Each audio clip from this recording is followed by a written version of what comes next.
അവിടെ എല്ലാം നമുക്ക് ചെയ്യാം. പക്ഷേ നീ പോയിട്ടുണ്ടോ അവിടെ? കൊച്ചു കൊച്ചു കണ്ടോ കയറാൻ നോക്കുക. ബ്ലാക്ക് ഉണ്ട്, 2 ബ്ലാക്ക് കണ്ടേ ഉള്ളൂ.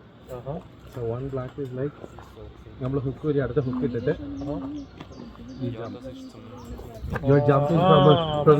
എനിക്ക് ഒരു 150 മീറ്റർ താഴ്ചയുണ്ട് താഴോട്ട്. ഞാനും വേറൊരു ടച്ച് ഫ്രണ്ട് ഉണ്ടായിരുന്നു, ഞങ്ങൾ രണ്ടുപേരും കൂടി ചെയ്യാൻ പറ്റും.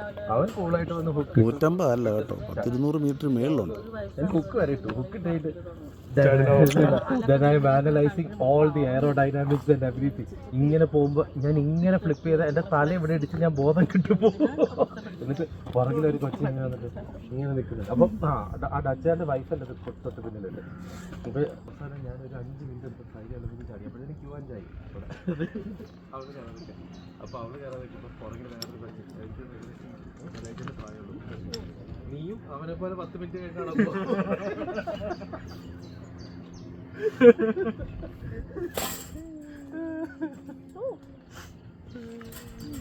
സ്വിമ്മിങ്ങിൽ നമ്മളിത് ചെയ്തില്ലേ ഈ 3 അതിൽ തന്നെ എനിക്ക് സ്റ്റാർട്ടിങ്ങിൽ പേടിയായിട്ടുണ്ടായിരുന്നു. നീ മറ്റേ 25 മീറ്റർ ഒക്കെ ചാടിയിട്ടുള്ളതല്ലേ ഏറ്റവും ആദ്യത്തെ ഒരു ചാട്ടലുണ്ടല്ലോ? അല്ല, നീ നിന്റെ ഫ്രണ്ട്സിന്റെ കൂടെ പോയിട്ട് ക്ലിഫ് ജമ്പിങ് അതെന്റെ ഫസ്റ്റ് ജമ്പായിരുന്നു. അപ്പൊ അങ്ങനെ എന്നിട്ട് മറ്റേ മിസ്റ്റർ ബീനെ കെട്ടിപ്പിടിച്ച് ചാടണം വേണ്ടി ഉപദ്രവിച്ചിട്ട് അല്ല ധാരായണ എല്ലാ ദൈവങ്ങളും